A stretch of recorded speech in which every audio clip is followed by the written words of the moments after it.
Can you elaborate on how this all started? Tell us about the raid. Yeah. First, this is a fantastic Christian academy, highly respected.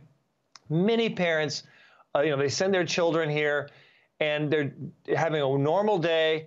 And what happens? The state of California, Department of Social Services, they find out from a third-party, far leftist site on the internet that there's allegedly some kind of drug dealing or weapons. It was just a smear on this wonderful Christian academy. So what do they do? Instead of investigating it responsibly, they come in with 16 troopers, 2 canine units, and a host of social workers, just totally blitzkrieging the whole campus, looking at everything, interrogating everything. And then when they found out that there was nothing there, they doubled down and decided to push them even further and declare that they have to be licensed by the state. And if they're not, they're going to be levied large fines against them. It's an atrocious violation of religious freedom, as well as parents' rights over their children and the teaching and training of their children as well. Yeah, tell us, Brad, why should every Christian and private school be very concerned about this?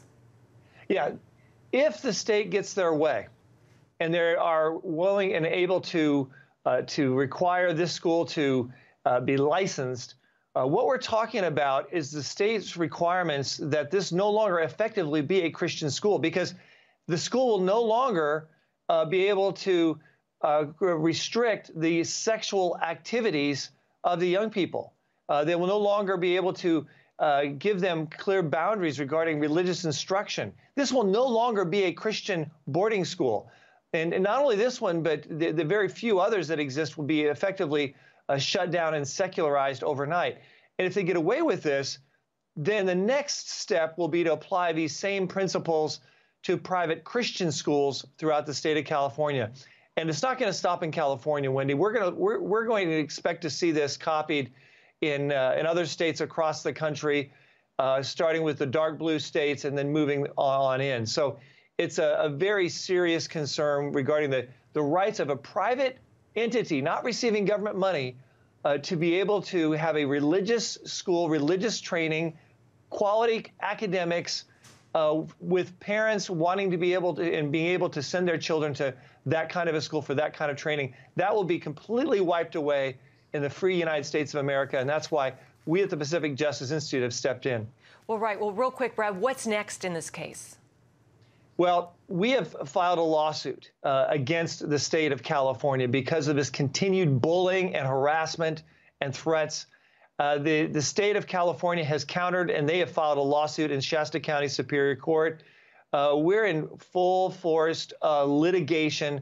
We're taking on the state of California with all their resources.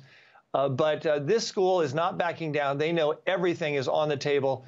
And we at the Pacific Justice Institute will be in full force litigating this all the way to the Supreme Court if necessary.